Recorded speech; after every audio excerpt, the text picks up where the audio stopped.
Let me tell you something. Every time America sneezes, the whole world feels the cold.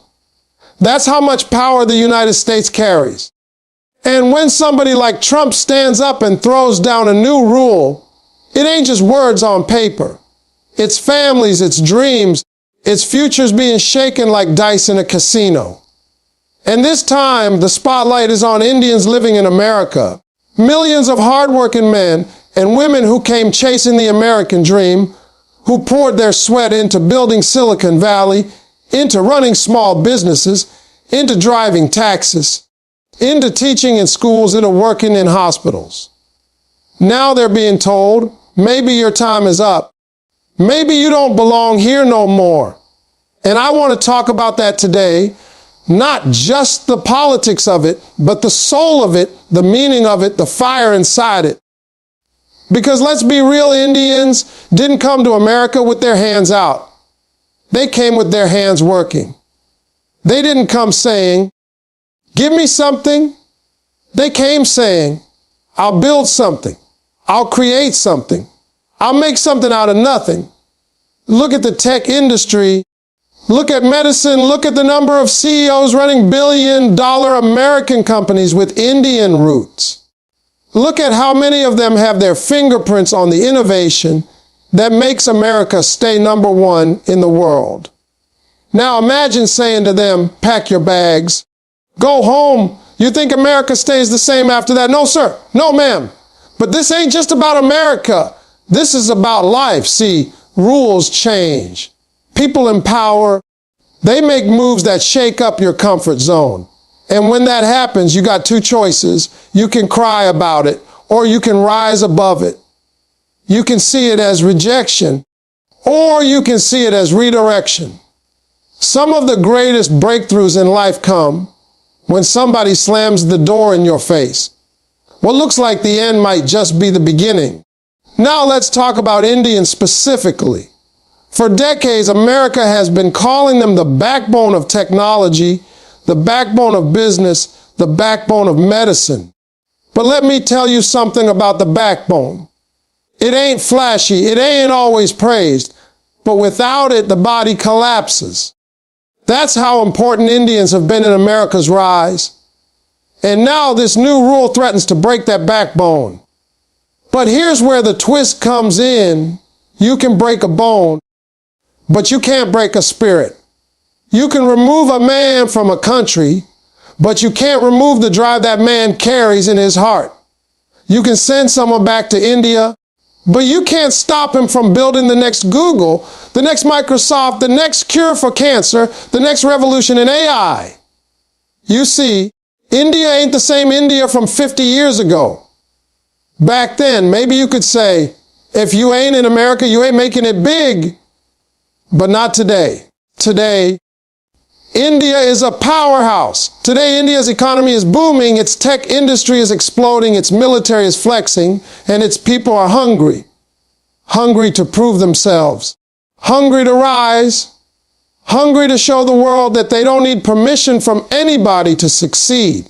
So if millions of Indians are forced out of America, guess what? They ain't going home defeated.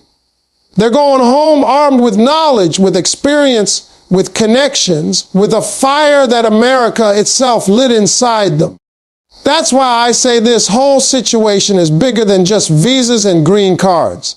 This is about a shift in global power. This is about America thinking it's pushing people out, when in reality, it might just be exporting its own success. Because when these folks go back to India, they don't just go back as individuals. They go back as seeds. And when seeds hit fertile ground, you don't get one plant, you get a forest. Let me put it this way. Imagine you take 1 million Indian tech workers out of Silicon Valley and send them home. What happens next? They don't just sit there sulking. They start their own companies. They train the next generation. They take all that knowledge, all those skills, and they flip it in to billion-dollar industries back home. Suddenly, Bangalore isn't just competing with Silicon Valley, it's surpassing it. Suddenly, India isn't just playing catch up, it's setting the pace. But I know some of y'all listening might be scared. Because let's be honest, when somebody says you might lose your house, your job, your stability, it shakes you. It makes you question your worth. But let me remind you, your worth was never tied to a visa. Your destiny was never tied to a passport. Your calling was never tied to one country's approval.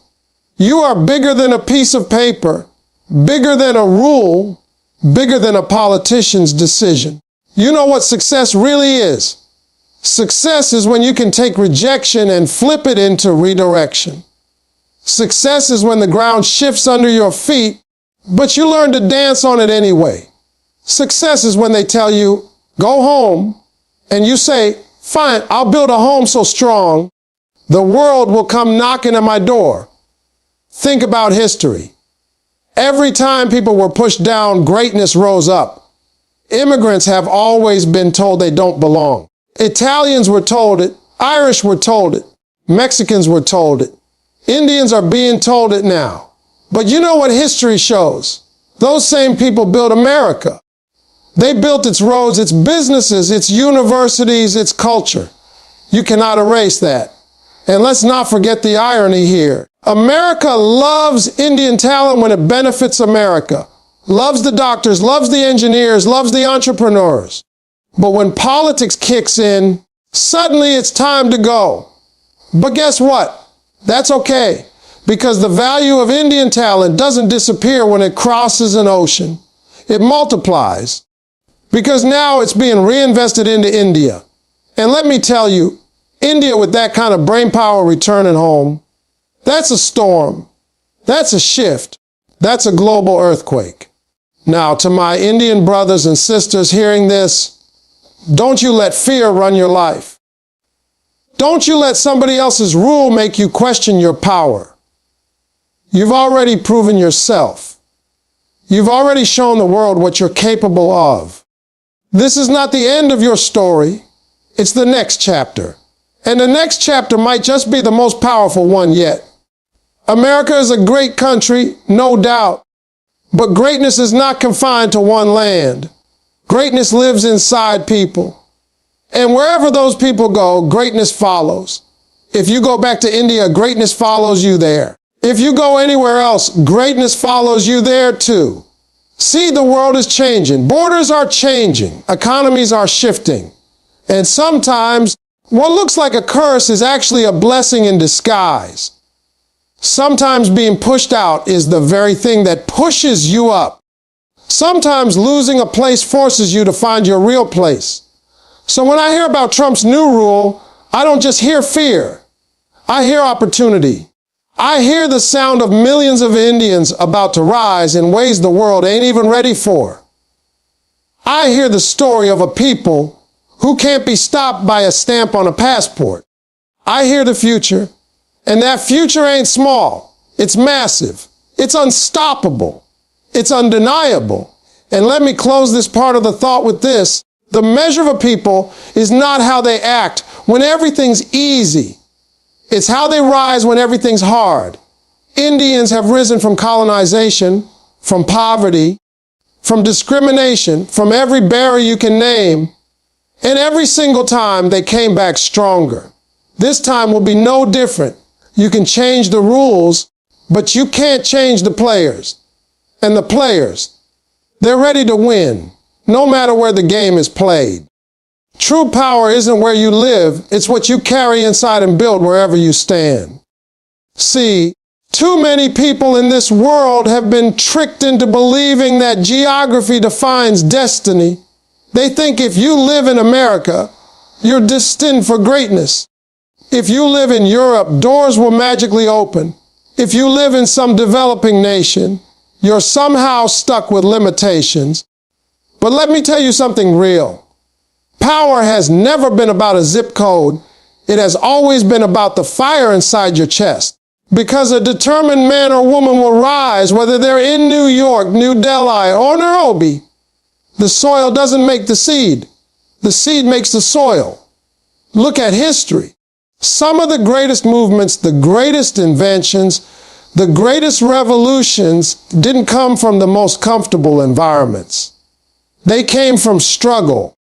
They came from places where people said, it can't be done here. And yet somebody carried a vision, a mindset, a willpower so strong that the environment had no choice but to bend to their determination. That's the same truth here today. Whether you're forced out of one land or welcomed in another, what matters is not where you're standing, but what you're standing for. Millions of Indians went to America with dreams, and many of them lived that dream. They climbed the ladder of success. They broke stereotypes. They built billion-dollar companies. They changed the way the world sees immigrants. But if rules come down and they're told, your time here is up, does that erase the dream? No, because the dream was never tied to America's soil. The dream was tied to the person who carried it. And when you carry a dream, you can drop that dream anywhere on this planet and it will grow. Plant an oak tree seed in America, it will grow tall. Plant the same seed in India, it will grow tall. The power was never in the land, it was always in the seed. Think about what happens when people believe too strongly in a location. They say, if I could just get to that place, then I'll be successful. But success doesn't work like that. Success is not a place, it's a posture. It's not a city, it's a spirit. If you don't know how to grind in your own backyard, moving across an ocean won't suddenly change you. And if you've got grit, discipline, talent, and vision, then no border can hold you back. You can be dropped in the middle of nowhere and you'll still make something happen because that power is in you, not around you. Let me make this plain. Think about the farmers in India who have almost nothing but still wake up every day to till the soil. Think about the rickshaw driver who doesn't complain but hustles to feed his family. Think about the students who study under streetlights because they don't have electricity at home. If those people can rise with almost nothing, then what excuse does anyone else have? Those people prove that greatness isn't about location, it's about determination. If you carry your power with you, the world can't stop you. And let's not get it twisted. Being forced out of America might look like a setback, but in reality, it could be the launch pad for the next level. Because what happens when a wave of talent, skill, and ambition comes flooding back into India? You get a new Silicon Valley in Bangalore, a new Wall Street in Mumbai, a new Hollywood in Hyderabad. You get the rise of industries that rival anything America can offer.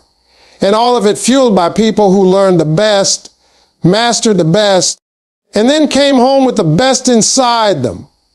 That's what happens when you stop tying your worth to where you are and start realizing your worth is who you are. True power is portable.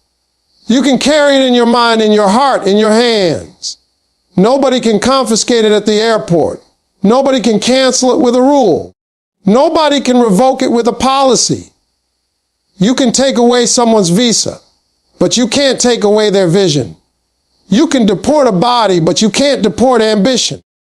You can deny a place to stay, but you can't deny the will to rise. That's why true power will always be untouchable. It doesn't live in borders, it lives in people. Some of you might feel scared right now. Maybe you've built your whole life in a foreign country. Your kids go to school there, your mortgage is tied there, your job is there. And the thought of losing it all feels like the ground disappearing under your feet. But here's the truth. You never stood on the ground in the first place. You've always stood on your grind, on your hustle, on your spirit. That's what carried you across oceans in the first place. That's what kept you working double shifts. That's what pushed you to send money home when you barely had enough for yourself. And that same strength will carry you no matter where life places you next. Power is not real estate, it's resilience. It's the ability to stand tall when the storm tries to knock you down. It's the ability to look at rejection and say, that's fine, I'll build my own lane. It's the ability to take a rule meant to push you out and flip it into motivation to rise higher than ever. That's what power really looks like. Not staying in one place, but carrying your place inside you. Look at some of the greatest success stories from India. They weren't born in the fanciest cities or raised in the richest neighborhoods. They came from small towns, from villages, from places the world never thought greatness could come from. But they carried something inside them. They carried vision, they carried discipline, they carried hunger. And when you carry those things, you don't need permission to succeed. You don't need validation from another country. You don't need a certain address to prove your worth. You just show up, and your work speaks louder than anything else. That's the truth about power. It doesn't beg. It doesn't wait for approval. It doesn't depend on geography. It builds, it creates, it transforms. And once you know that, once you own that, you can stop worrying about who's trying to close a door on you, because you'll understand something bigger. When one door shuts, it doesn't end your path. It redirects your path. And sometimes that redirection leads you to a place even greater than the one you thought you needed. So when people talk about new rules, about immigrants being forced out, about dreams being cut short, I see it differently. I see a test of what's real and what's not. Because if your dream can only survive in one place, maybe it wasn't that strong. But if your dream can survive anywhere, then nothing and nobody can stop it. And I believe with everything in me that the dream carried by millions of Indians is unstoppable. Because it's not tied to soil, it's tied to soul. It's not tied to land, it's tied to legacy. True power isn't about where you are, it's about what you bring with you. You bring work ethic, you bring creativity, you bring resilience, you bring the ability to turn obstacles into stepping stones. You bring all that, and the world has no choice but to make room for you. That's the kind of power that can't be taken away, can't be relocated, can't be silenced.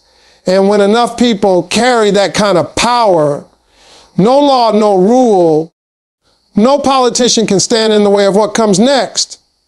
That's why I say it again. True power isn't where you live, it's what you carry inside and build wherever you stand. Because land may change, rules may change, circumstances may change, but real power travels with you, grows with you, and shines through you no matter where you are.